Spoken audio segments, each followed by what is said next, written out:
कीजिए चंद्रशेखर आजाद रावण जी का, जो कि इस सेशन का हिस्सा बनने वाले हैं। राहुल इस सेशन को आगे बढ़ाएंगे। Over to you Rahul.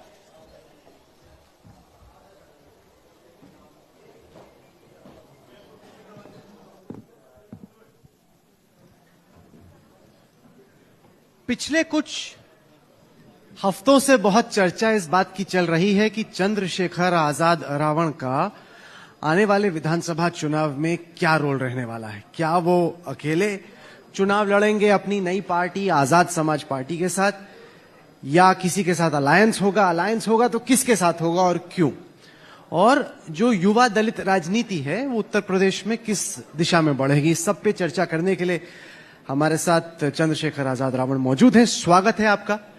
आभार आज तक का और आपका भी धन्यवाद। हमें सबसे पहले ये बताएं कि जो कुछ महीने में उत्तर प्रदेश में चुनाव होने वाला है उसको फिलहाल आप कैसे देख रहे हैं। आपकी इंडिविजुअल और आपकी पार्टी की इस चुनाव में क्या रणनीति रहने वाली है। देखिए, उत्तर प्रदेश एक प्रदेश नहीं पूरा देश, यहीं से केंद्र का रास्ता होकर जाता। 22 के बाद 24 का इलेक्शन है, बहुत महत्वपूर्ण है चुनाव। उत्तर प्रदेश की जनता ने जो पिछले 4.5 साल में सहा है वो तो लाशों ने तैर तैर के बता दिया है। समय समय पे हाथरस पलिया उसका उदाहरण। लेकिन जहां तक अगर दलितों की तरफ से मैं बात करूं, बात तो मैं पूरे यूनिट की तरफ से, पार्टी की तरफ से, बहुजन समाज की तरफ से रखना चाहता हूं, लेकिन दलितों ने जो सहा है वो उसका बदला जो है इस चुनाव में जरूर लेंगे। जो पढ़ा लिखा दलित है, समझदार है, असरदार है, अपने दुखों की मुक्ति चाहता है, वो अपने लिए अधिकार चाहता है। तो राजनीतिक व्यवस्था व्यापार नहीं, ये हिस्सेदारी का मामला है। तो जो हिस्सेदारी चाहते हैं वो मेहनत कर रहे हैं, और मेहनत का फल ये है कि 2022 में आजाद समाज पार्टी अपने काम से रिजल्ट देगी और उत्तर प्रदेश में एक ऐसा दल बनेगी जो तमाम तरह की भ्रष्टाचार और परेशानियों की जो राजनीति है, व्यापार की राजनीति, उससे अलग गरीबों को सत्ता में लेके आए। मैं समझा नहीं, क्योंकि आपने जो जवाब दिया बड़ा गोल मटोल से जवाब दिया। मैंने आपसे बड़ा सिंपल पूछा कि क्या आजाद समाज पार्टी अकेले चुनाव लड़ेगी, क्या आपका किसी पार्टी के साथ अलायंस होगा, अगर पार्टी के साथ अलायंस होगा तो किसके साथ, किस रूप में आप पूरे राज्य में अलायंस करना चाहिए। अच्छा, आपने युवा दलित राजनीति की बात भी की थी तो मैंने उस पर बात रखी। अलायंस जो होगा वो यूनिट तय करेगी। हम अपनी 403 विधानसभाओं पे अभी साइकिल यात्रा हमने निकाली थी, बहुजन साइकिल यात्रा। हम अपना संगठन निर्माण कर रहे हैं, बिल्कुल पूर्ण रूप से 62% यूनिट जो है ब्लॉक स्तर की, हमारी बूथ स्तर की तैयार होगी। इस महीने का हमारा टारगेट है कि बाकी 38% जो संगठन बचा है उसको तैयार करना है। तो फिर उसके बाद उत्तर प्रदेश में भारतीय जनता पार्टी का जो ये कुशासन है, इसको रोकने के लिए अगर पार्टी की कोर कमेटी कोई निर्णय लेगी तो उस पर भी जाएंगे, वरना हमारी रणनीति ये है कि 403 सीटों को पे चुनाव लड़ा जाए। पर आपकी नई पार्टी से होगा ये कि जो दलित समाज है जी, वो बढ़ जाएगा एक तरीके से, क्योंकि अब तक बीएसपी थी एक ऐसी पार्टी जो कि कहती थी कि दलितों के हक के लिए लड़ने वाली पार्टी हम हैं। अगर आपकी भी आजाद समाज पार्टी इसके बीच में आ गई तो दलितों का वोट तो स्प्लिट हो गया। तो चुनाव में जीत हासिल करने के मकसद से या दलितों के अधिकारों को आगे बढ़ाने के लिहाज से आपने फायदा पहुंचाया कि नुकसान। देखिए, रिप्रेजेंटेशन तो अभी भी अन्य पार्टियों से भी लोग गए। जितने शेड्यूल कास्ट की विधानसभा की सीटें आरक्षित, उन पे तो लोग हैं। राजनीति सिर्फ चुनाव लड़ना नहीं, मेरे शब्दों में राजनीति 5 साल उनके दुख सुख में भागीदार रहना, जब उनके साथ अन्याय अत्याचार हो उनकी लड़ाई लड़ना, उनको न्याय दिलाना, और जब उनके अधिकारों पे कुठाराघात हो तो उनके लिए खड़े रहना, उनके बीच जाना। तो ऐसी समझ में मैं समझता हूं 30% दलितों की आबादी 2014 के लगभग जो सेंसस एक जारी हुआ था उसमें है उत्तर प्रदेश में। और अगर बंटने की बात यह है तो मैं समझता हूं कि एक जाति से तो कोई पार्टी आगे नहीं बढ़ सकती। तमाम जातियों को जोड़ के, उनको नेतृत्व देके, संगठन बना के इसी तरह से भूमिका बनाई जाती है। फिर लोगों के अपने इश्यूज होते हैं, जो इश्यूज होते हैं वो भी जुड़ते हैं। तो आप अभी चुनाव हुआ, पंचायत चुनाव, लोगों ने, जनता ने हमें मौका दिया। वो मौका इसलिए तो दिया कि जिन लोगों के भरोसे हुए थे उन्होंने खामियां बरती, उन्होंने उनका काम नहीं किया। कई ऐसे मामले हैं जिसमें दलित अपने आप को अकेला खड़ा देखता रहा, कोई उसके साथ नहीं खड़ा हुआ। तो ये स्पेस इसलिए बना दलित राजनीति में क्योंकि लोग अब कुछ नया चाहते हैं। वो पुरानी राजनीति और रणनीतियों से उब चुके हैं, अब वो नया चाहते हैं। नए में नौजवान नेता तैयार हो गए हैं, वो जनता के बीच जा रहे हैं। तो दरअसल ये है, जब आप चेक कराओगे कि देखो बातें तो बहुत सारी हो रही हैं, लेकिन आजाद समाज पार्टी लोगों के दिलों में जगह बना रही है अपनी मेहनत से, अपने काम से। और जब चुनाव का परिणाम आएगा तो वो देखने लायक होगा। आप अगर एंड में वोट कटवा साबित हुए तो? देखिए, वोट कटवा और वोट बंधवा तो अब दलित नहीं रहा है। वो अब अपने अधिकार, देखो ना, लंबे समय 70 साल में उसको मिला क्या, ये वो देख रहा है। तो अब वो अपने अधिकारों के प्रति सचेत हो गया, ये भी सचेत हो गया कि उनकी लड़ाई कौन लड़ रहा है और उनके मुद्दों पे बात कौन रखता है। जब उनके साथ हाथरस घटता है तो कौन खड़ा होता है, जब उनके साथ जब रविदास मंदिर टूटता है तो कौन खड़ा होता है। तो जो पुरानी राजनीति है, वो ट्वीट करो या सम्मेलन करो, उस राजनीति से वो बाहर निकलना चाहता है, वो झटपटा रहा है।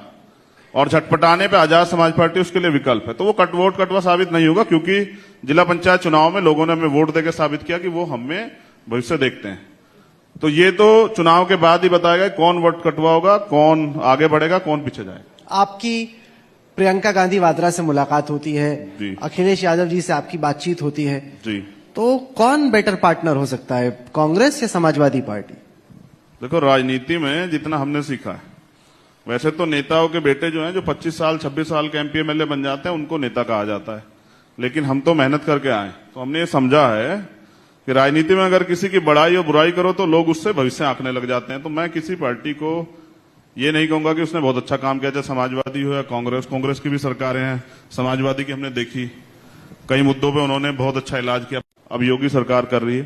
तो मैं ये मानता हूं कि हमारे कॉमन मिनिमम प्रोग्राम, उन पे जो सहमत होगा, जैसे अगर मैं गठबंधन के बारे में आपसे जिक्र करूं कि दलित अब किसी के सामने प्लेट लेके नहीं जाएगा कि उसे कुछ दे दो, वो अपनी हिस्सेदारी चाहता है। दलितों को उसकी हिस्सेदारी देगा, दलित उसके साथ जाएगा। तो आजाद समाज पार्टी अपनी हिस्सेदारी चाहती है। 30% दलित है। अभी पिछले कुछ समय से ब्राह्मणों की खूब चर्चा हो रही, सम्मेलन भी हो रहे हैं।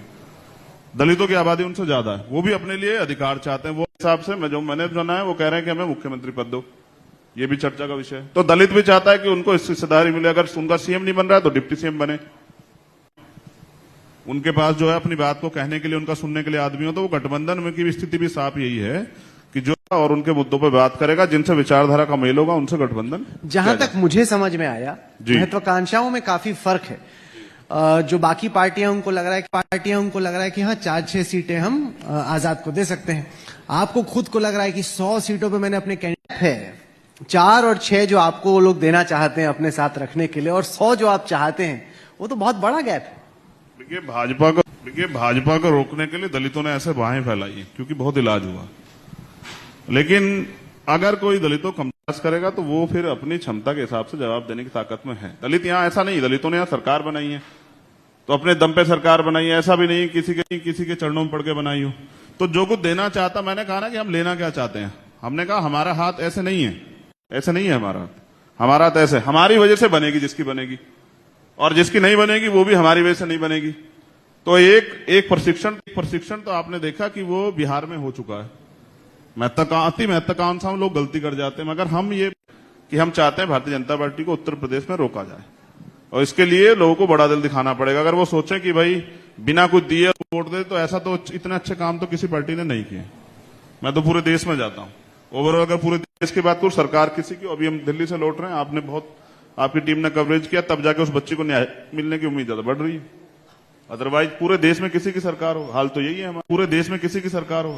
हमारे।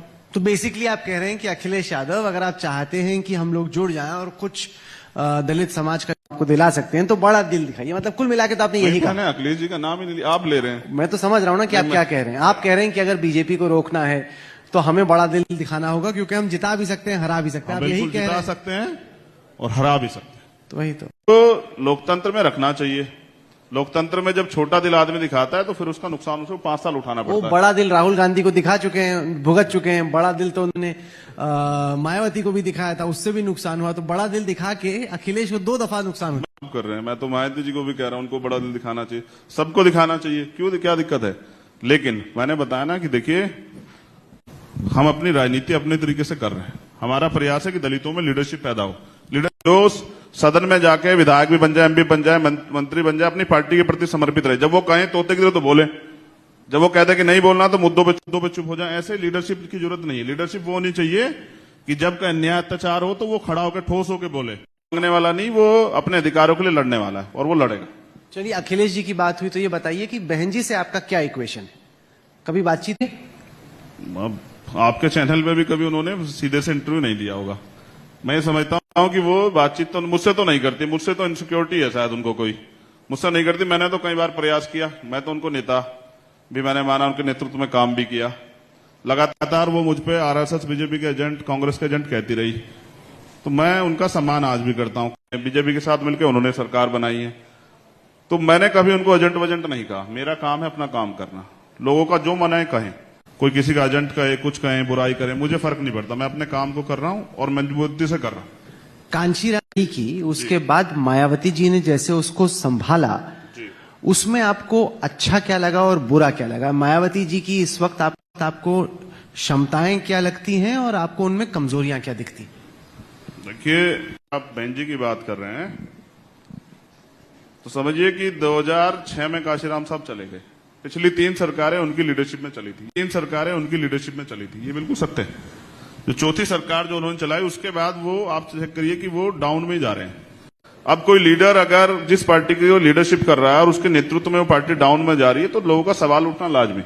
भाई 2012 हम लोग देख लें, 2014 देख लें, 2014 देख लें, 17 देख लें, 19 देख लें, ऑल ओवर इंडिया में जो वोटिंग परसेंटेज आता था बसपा का, वो आप देख लीजिए, 1 पॉइंट से भी कम था। पंजाब में पिछली बार 1.5 पॉइंट था, वहां 16% 18% वोट आया। दिल्ली में भी 16% 18% वोट आया।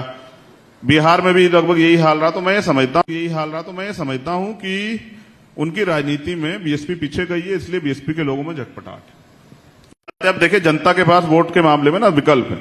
जो उनका काम करे, उनके बीच में रहे, उनकी लड़ाई लड़े, उनके अधिकारों के लिए जेल जाए, मुकदमा झेले, सरकार के खिलाफ आंदोलन करे, तो वो जनता उसको समर्थन करेगी। जनता पसंद भी करती है कि नेता उनके बीच में जाए।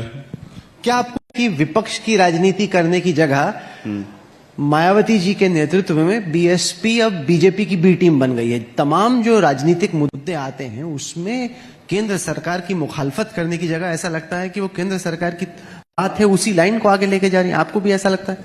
देखिए, लोग अपनी राजनीति को आगे बढ़ाने के लिए और अपने भविष्य को ध्यान में रख के अपने कहा ना, मैं एक नारा देता हूं कि जिनसे संघर्ष होता है उनसे समझौता नहीं होता, और जिनसे समझौता। तो बीएसपी ने पहले भी बीजेपी के साथ 3 बार मिलकर सरकार बनाई और कांग्रेस को भी उन्होंने मध्य प्रदेश में भी समर्थन दिया, उनके साथ मिलकर चुनाव भी लड़े और राजस्थान में भी समर्थन दिया।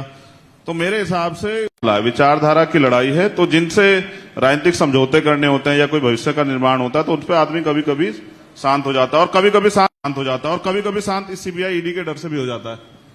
ये सरकार ब्लैकमेल करती है, बीजेपी की सरकार तो ब्लैकमेल करती है। तो तमाम तरह से जिन लोगों ने सरकार चलाई है उनके मामले, उनकी फाइल खोल के रखती है, समय समय पर उनको दिखाती रहती है, तो लोगों को चुप करती रहती है। क्या बीजेपी इस वक्त बहन जी को ब्लैकमेल कर रही है? बिल्कुल कर रही। देखिए, 2 चीजें, 2 लोगों की संपत्ति 13,000 गुना बढ़ी। पहले हैं जैसा, जो अमित शाह के बेटे, और दूसरे हैं बहन जी के भाई आनंद जी, जो आज बीएसपी के राष्ट्रीय उपाध्यक्ष हैं। उनकी 2007 के हलफनामे में उनकी जो है संपत्ति 7 करोड़ रुपए थी और 2014 में वो 13,000। इतना पैसा बिजनेस से तो नहीं आया होगा, है ना? तो कहीं ना कहीं सीबीआई और ईडी इनकम टैक्स के शिकंजे में तो है। तो इसलिए जब सीबीआई और ईडी का जोड़ लगता है, जब शिकंजे में कोई फंस जाता है, तो फिर उसकी बातें बोलनी पड़ती। कई मामले में बीजेपी ने इस तरह समर्थन लिया है। आप जानते हैं लोकसभा में वो किसको वोट करते हैं, जब वोटिंग होती है किसी मुद्दे पे, तो वो सब चीजें सामने है। मैं उनके ऊपर ज्यादा टिप्पणी इसलिए नहीं करना चाहता क्योंकि अब उनकी जो गलत नीतियां, उनके विरोध में ही हमने आजाद समाज किया और नया एक विकल्प दिया है। अब हम अपनी पार्टी के काम से आगे बढ़ेंगे। जैसे हमने अभी बहुजन साइकिल यात्रा चला के 403 विधानसभाओं पे अपने वर्करों को खड़ा किया, संगठन खड़ा किया। सीमित संसाधनों में अपने काम को हर मुद्दे पर आंदोलन करते हैं। जब नीट का मामला हुआ तो दिल्ली में आंदोलन किया। जब पलिया में मुन्ना पासवान घर गिराया तो मैं खुद उसके घर गया। जब हाथरस में इतना बड़ा मामला हुआ, कोई नेता जब तक नहीं छू रहा था, तब सबसे पहले चंद्रशेखर बस में बैठ के वहां गया। तो लोगों में ये सब चीजें उनके अंदर विश्वास की भावना को पैदा करती कि ये आदमी हमारी लड़ाई को आगे बढ़ा सकता है।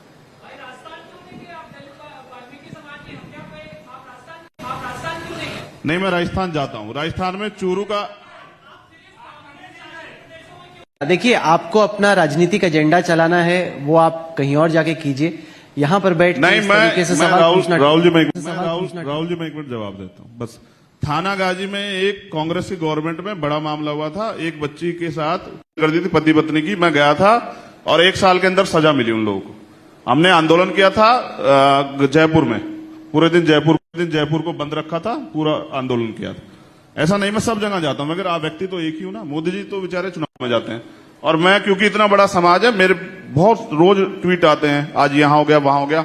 एक आदमी सब जगह नहीं जा सकता है। आपके पास भी बहुत सारी यूनिट है पत्रकारों के साथियों की, जो सारे मुद्दों पे बात करते हैं। एक आदमी नहीं कर सकता ना। और फिर मैं इंसान ही तो हूं, संसाधन भी नहीं है। प्रयास करता हूं कि जो जहां मामला होता है, जहां न्याय नहीं मिल रहा होता, वहां जाता हूं। तो कांग्रेस की भी भलाई नहीं कर रहा, वो भी ऐसी है। उसकी सरकार में पंजाब हो, राजस्थान हो, उसकी सरकार में भी इलाज होते हैं। हमारे लोगों पे तो हर जगह होते हैं। तो दलित अपने दुखों की मुक्ति खुद करेगा। अब दलित खड़ा हो रहा है, और चाहे उसके सर पे छत नहीं है, लेकिन वो अपने स्वाभिमान की रक्षा कर रहा है, वो लड़ रहा है। आपने कहा कि 403 सीटों पर पार्टी का संगठन खड़ा कर रहे हैं। बिल्कुल। सवाल ये उठता है कि समाज पार्टी के लिए पैसा कहां से आ रहा है। बहन जी ने 23 दिसंबर 2019 को ट्वीट किया, जिसमें उन्होंने बेसिकली कहा कि आप बीजेपी आरएसएस के एजेंट हो। कि मतलब जो आप कर रहे हो, जिस तरीके से आप कर रहे हो, आप बीएसपी को नुकसान बांटने के लिए और बीजेपी को फायदा पहुंचाने के लिए आपने ये पार्टी रची। ठीक, देखिए, मैं आपके तो याद है, आपने इंटरव्यू किया था। मैं मोदी जी के खिलाफ चुनाव लड़ने के लिए बनारस गया था, और मैं चुनाव की तैयारी भी करते हैं। काशीराम साहब को हम नेता मानते हैं। वो कहते थे जो वोट देगा जो नोट देगा वो वोट भी देगा। तो हमने तमाम तरह से, मैंने तो अपने ट्विटर हैंडल से फेसबुक हैंडल से एक अपना अकाउंट नंबर पार्टी का जारी किया कि भाई इस पे आप हमें मदद कर सकते हैं। आप तमाम पार्टियों का फंड देख लीजिए, हमारी पार्टी का फंड उठा के देख लीजिए, वो पता लग जाएगा कौन कितनी मदद कर रहा है। लेकिन हाँ, आदमी, एक चीज मैंने जो सीखी, आदमी भूखे पेट तो रह सकता राहुल भाई, अपमानित होकर नहीं रहता। हम यहाँ अपमानित हो रहे हैं, तो उस अपमान से इतनी उठ जाता कि भूखे पेट। उन्होंने ये ट्वीट किया, तो उन्होंने उस दिन ये ट्वीट किया था, मैंने आंदोलन, वो चुनाव इसलिए छोड़ा कि बहन जी ने कहा कि देखो चंद्रशेखर अगर वहां लड़ेंगे तो बीजेपी के कहे से लड़ेंगे, इससे मोदी जी वहां जो है ना आसानी से जीत जाएंगे, वोट बांट लेंगे। ये तो उनको पता है कि चंद्रशेखर वोट बांट लेगा। प्रयास किया कभी? भाई उनको करना चाहिए था ना, बड़ा दिल। मैं तो, आप अखिलेश जी कहे, उनको भी तो दिखाना चाहिए था ना। मैं भी तो समाज से आता हूं। जब उन्होंने शुरुआत की तो वो उनकी हालत भी यही थी जो मेरी आज है। आज तो वो राजमहलों में रहती है, लेकिन उन्होंने यहां शुरू की थी। तो जो क्या बेटा राजा बनेगा, बाबा साहब बेटे कौन सा सिद्धांत मानते हैं वो? बाबा साहब ने कहा कि आज के बाद रानी का बेटा राजा नहीं बनेगा, जो मेहनत करेगा, संघर्ष करेगा, वोट तो से आप चाहते हो कि बीएसपी की कमान वो आपको संभालनी है, दलित समाज की लीडरशिप की कमान आपको संभालनी। इतनी आसानी से नहीं मिलता है सर, ताज मेहनत करनी पड़ती है। ना मैं उनसे कह रहा हूं, मैंने कहा ना, मैं चरणों में तो किसी के नहीं पड़ता हूं, मैं नहीं पड़ता हूं, बिल्कुल अपने हक अधिकार को छीन के लेता हूं। इसीलिए जो है गांव स्तर से बिना किसी बैकग्राउंड के यहां तक पहुंचा हूं। आज तक के मंच पे किसी नेता का बेटा नहीं हूं, एक प्राइमरी स्कूल के हेडमास्टर का बेटा हूं। मां खेत में घास काट के लाती, दूध बेच के उसने मुझे, हम 6 भाइयों को तैयार किया, 3 भाई और 3 बहन। तो एक गरीब परिवार, गरीबों की तकलीफ को समझता हूं। तो मैं उनसे कमान नहीं मांग रहा हूं, मैं तो अपने काम से लोगों से चाहता हूं। क्या मेरा अधिकार नहीं बैठता है? क्या मुझे मौका नहीं मिलना चाहिए? आपने सबको मौका दिया, 4 बार सीएम बना दिया, सब कुछ कर दिया। वो एक बार मुझे मौका देके देखे, अगर जिंदगी ना बदल दी उत्तर प्रदेश के दलितों की, जहां जहां मौका मिलेगा तब कह देना भाई, अवसर तो बैठता है ना एक बार। तो नहीं कि बहुत जल्दी आप बहुत ज्यादा चाह रहे हैं, मतलब आप सीएम बनने की बात करें सर, विधायक तो बन जाइए पहले। अरे मैं विधानसभा चुनाव ही नहीं लड़ूंगा राहुल भाई, समझिए। नहीं लड़ूंगा, पार्टी को लड़ाऊंगा ना। मैं बनने बनाने की मैं विश्वास नहीं रखता हूं। हम तो मेकिंग मेकर हैं, समाज है, किसी को बना दे। और पहले बनाया माननीय काशीराम साहब ने मुलायम सिंह यादव को मुख्यमंत्री। आप समझ रहे हैं? मैं तो विधानसभा ही लड़ूंगा, तो मैं क्यों मुख्यमंत्री के सपने देख रहा हूं? मैं सपने देखता हूं कि दलितों पे जो शोषण, अन्याय, अत्याचार और ये खत्म होना चाहिए। बड़ी बात है, कानून व्यवस्था सब ढकोसला है, जीरो। हाथरस के मामले में आप आज के चैनल से कह रहा हूं, आपके चैनल पे बैठ के कहा था कि इस परिवार को एक सरकारी नौकरी देंगे, पता करा लीजिए, आज तक नहीं दी। कहा था उस परिवार को, वो ये तो कह सकते हैं जो मैं क्या कह रहा हूं, एक सेकंड। हाँ। परिवार को 1 साल से ज्यादा का समय बीत गया, आज तक उस मामले में न्याय नहीं हुआ। ये ढकोसले और ये सब चीजें योगी के नाम से कोई योगी नहीं हो जाता। पर जो दलित लड़की थी जिसके साथ दुष्कर्म हुआ, उनके ये अटैकर्स तो चारों के चारों अरेस्टेड हैं जेल में, तो ये तो योगी जी कह सकते हैं ना कि दलित समाज पे जो हमला कर रहा है वो कहीं से भी आए, वो किसी भी जात से आए, हम उनके खिलाफ कार्रवाई करते हैं। ये तो हाथरस की के सबको उन्होंने ही जलवाया था और डीएम जाके उन्हीं के इशारे पे धमका रहे थे। बिना पॉलिटिकल सपोर्ट के नहीं कह सकता डीएम को नौकरी करनी है, वहां सरकारें बदल जाती हैं। और एडीजे लॉ एंड ऑर्डर का बयान था कि रेप नहीं हुआ, तो उस पर कार्रवाई हुई आज तक एडीजे लॉ एंड ऑर्डर पे कि भाई आपने सुप्रीम कोर्ट का वायलेशन क्यों किया। उन्होंने कहा था कोई बयान नहीं देगा मेडिकल रिपोर्ट के बिना, ये काम पुलिस का नहीं है। तो हम सब जानते हैं उनके राज में क्या हो रहा है। पलिया में घर तोड़ दिया है, उसका ट्रैक्टर तोड़ दिया, घर का सामान तोड़ दिया। क्या कहा कि छोटी जात की महिलाएं मजा देने के लिए होती है, तो छोटी जात का जूता मजा देने के लिए होता है। मैंने कहा था उन लोगों को ऐसा नहीं है, जात इंसान की जात नहीं, तो जानवरों में जात होती है। की जात है इंसानियत, वो सभी महिलाओं का, बहन बेटियों का, सारे धर्म के लोगों का सम्मान करे, बस यही होना चाहिए। तो जाति वाती ये बनाई है लोगों ने अपने फायदे नुकसान के लिए, मैं इसको नहीं मानता। आपका नेगेटिव एजेंडा क्या है, मैं समझ गया, इन द सेंस की प्रॉब्लम है या योगी जी से क्या प्रॉब्लम है, आपका पॉजिटिव एजेंडा क्या है। चलिए आप कह रहे हैं कि अगर मुझे सीएम बनाने का चांस मिलेगा तो मैं क्या करूं, बताइए करेंगे क्या। आपका गवर्नेंस को लेके, पॉलिटिक्स को लेके, सरकार चलाने को लेके सकारात्मक एजेंडा क्या है। अब सही बात पे आपने बात रखी, ये आपने स्वीकार किया ना कि अगर मौका मिलेगा तब चंद्रशेखर क्या करेंगे। तो बेहतर एजुकेशन जो है ना दलितों के लिए करेंगे, अच्छे स्कूल खोलेंगे और फ्री एजुकेशन सिस्टम करेंगे, कॉमन एजुकेशन सिस्टम की सब लोग आराम से पढ़ सके और अपने जीवन को तरक्की में ला सके।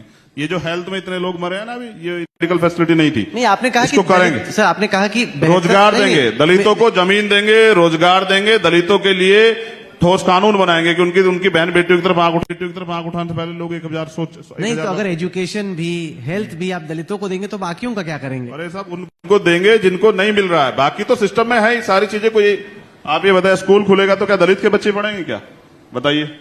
ऐसा ना महंगी शिक्षा, बजट क्या लगा रही है गवर्नमेंट, सेंट्रल गवर्नमेंट की बात कर दूं तो 6% सारी कंट्रियां लगाती हैं अपने क्या नाम हेल्थ पे, कहां लगा रही है, 1.5-2% लगा रही है और मर रहे हैं लोग, परवाह नहीं कर रहे ना। उनको लगता है ये इंसान ही नहीं है, इनकी बात ही नहीं होनी चाहिए, लेकिन हमें लगता है कि हम इंसान, हमारी बात होनी चाहिए। कितने लोगों को पढ़ने के लिए बेहतर अवसर देते हैं, कितना बड़ा समाज है। आज भी अभी मोदी जी कल इवेंट करा रहे थे, प्रोग्राम से ज्यादा पैसा जो है वो उस पर खर्च करते हैं, प्रचार पे, कट्टे भेज के, थैले भेज के कि इतने लोगों को वो दे रहे हैं। उनका आंकड़ा ना कि 80 करोड़ लोग ऐसे हैं जो सस्ते राशन पर डिपेंड है। ये लोग कौन है, इनकी गिनती कराओ ना। अभी हम अभी सबसे ज्यादा लड़ेंगे पिछड़े वर्ग की जाति, दलित वर्ग से आते हैं, पिछड़े वर्ग से नहीं आते, लेकिन लड़ेंगे कि भाई उनकी आबादी पता करो, उनके लिए कानून बनाओ, जो लोग बदहाल हैं उनके लिए व्यवस्था करो। कितने दलित जमीन के लिए व्यवस्था करो, कितने दलित जमीन वाले। एक सरकारी आंकड़ा 54% दलितों पे 1 गज जमीन नहीं है। अरे कैसे कैसे काट रहे हैं देश में जीवन, 70 साल कुछ मिले तो सही।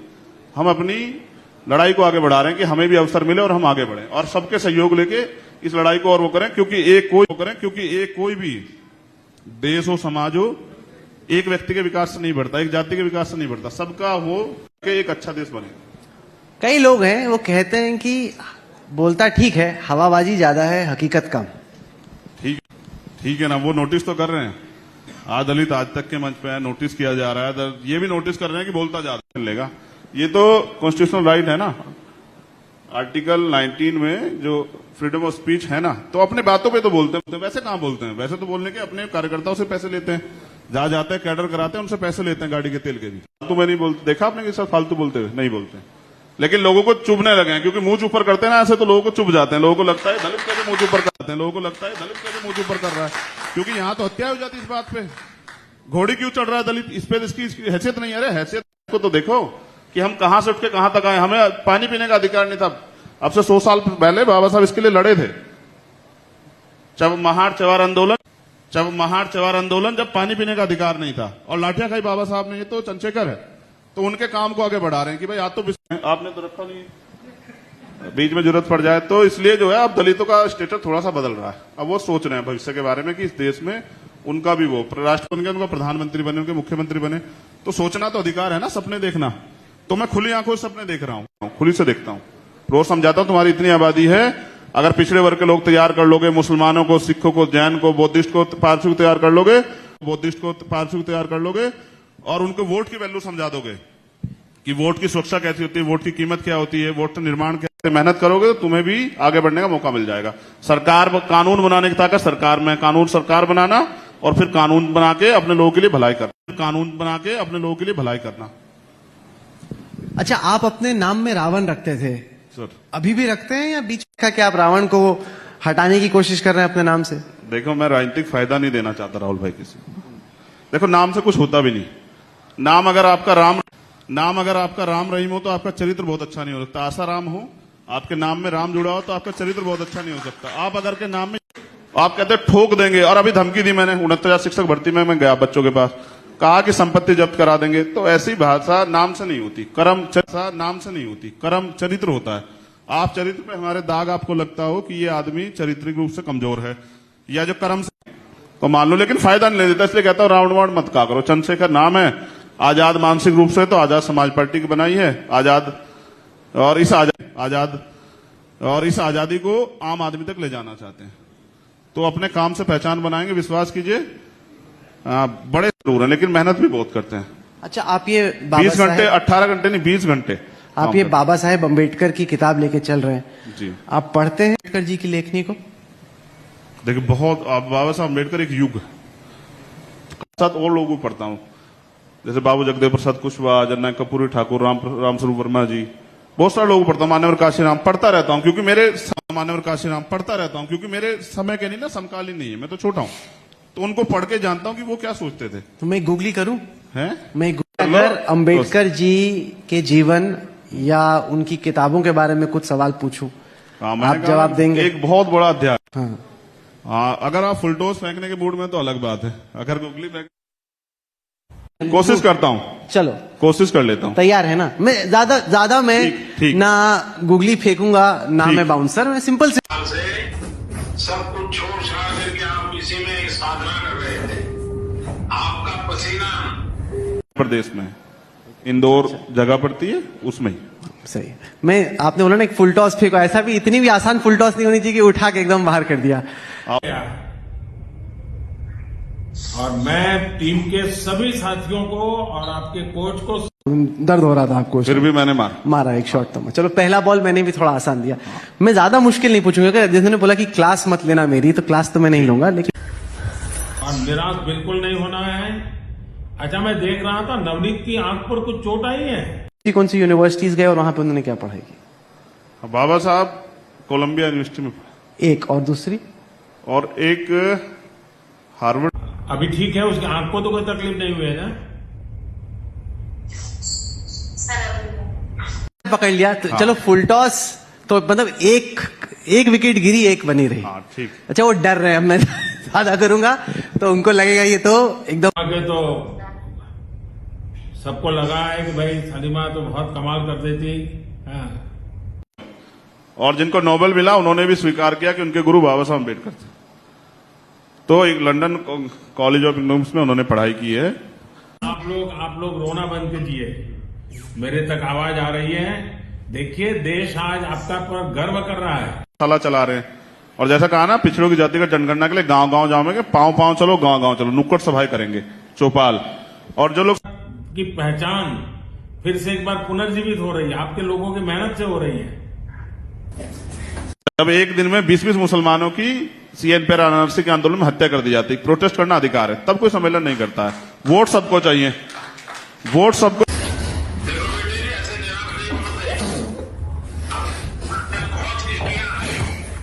आगे कौन बढ़ा, आपके साथ कौन खड़ा है, फिर देखना बदल जाएगा। ये बीजेपी ना, इनके टिकट भी नहीं लेता था कोई। 2007 में हमने चुनाव लड़ा है बसपा।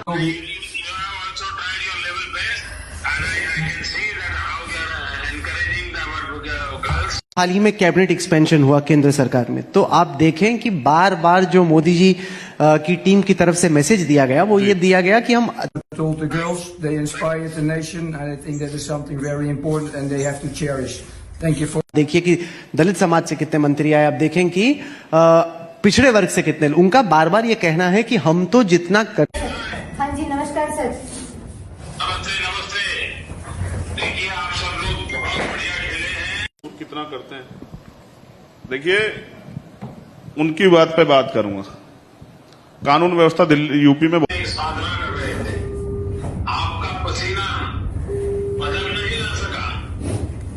24 और 2019 में 11,829। उसके बाद सेंसस की वो जो है एनसीआरबी का डाटा की रिपोर्ट नहीं आई, क्योंकि टीम के सभी साथियों को और आपके कोच को सबको बधाई देता हूं।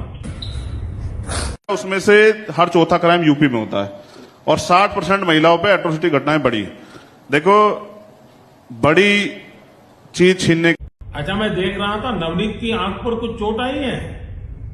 हाँ जी, कल उसको चोट आई थी, उसको 4 ना इतना इलाज तो कर दिया, एजुकेशन का बजट कम कर दिया, स्कॉलरशिप खत्म कर दी, स्कूल बंद कर दिए, तमाम तरह दलित अपने अधिकारों के लिए आता पीटते हैं।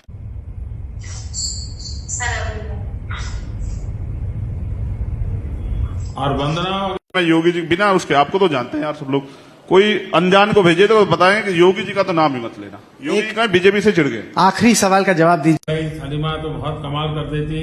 हाँ। रावण के फैन है, रावण इन्होंने अपने नाम में क्यों डाला? रावण का भी कोई फैन होता है? देखिए, हमने कहा कि कुछ चीजें जो हैं वो आज आ रही है। देखिए, देश आज आपका पर गर्व कर रहा है। बिल्कुल। कहां से पड़ा आपका नाम रावण? ये तो पर्सनल हम जानते हैं या हमारे परिवार के लोग जानते हैं। उसी बात को अभी कभी जनता के सामने का मौका आएगा तो आपके लोगों की मेहनत से हो रही है। राम राज्य है ना उत्तर प्रदेश में, तो यही चर्चा हो रही है। इस राम राज्य में तो देखिए आप क्या इस राम राज्य को खत्म करना चाहते हैं, इसलिए आप रावण हैं? ये रहा ना राम राज्य, देखो ना sir, 11। Thank you very much, sir.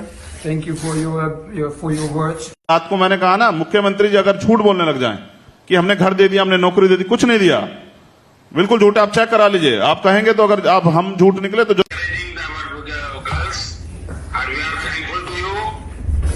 Thank you very much, sir. Chandrashekhar Azad, बहुत बहुत शुक्रिया आपका। आप, मेरी उम्र बहुत कम है अभी, बहुत लंबे सपने लेके आया हूं, मेहनत करूंगा। अभी तो जो है, आप बेसिकली कह रहे हैं कि इस चुनाव में मत देखिए तो। Thank you for your support.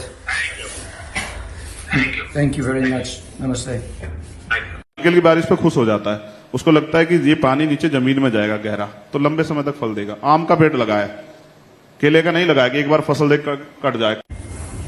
आपने इतना पसीना बहाया पिछले 5-6 साल से। कटाई छटाई नलाई करनी पड़ेगी और जब तैयार हो जाएगा तो इस पूरे समाज को फल देगा। तो कांशीराम जी भी तो ये कहते थे कि पहला चुनाव होता है हारने के लिए, दूसरा जब बीएसपी पहला चुनाव लड़ी थी ना, तो आपका पसीना। तो भारतीय महिला हॉकी टीम से बात करते हुए प्रधानमंत्री और ये कांग्रेस और समाजवादी आरएलडी गठबंधन को पीछे छोड़ दिया, और जब अभी पहली बार चुनाव लड़ने के लिए पंचायत चुनाव का 50 से ज्यादा सीटें जीते, बड़ी बड़ी पार्टियों को धूल चटा दी, तो ऐसे नहीं सकते। देखते रहिए आज तक।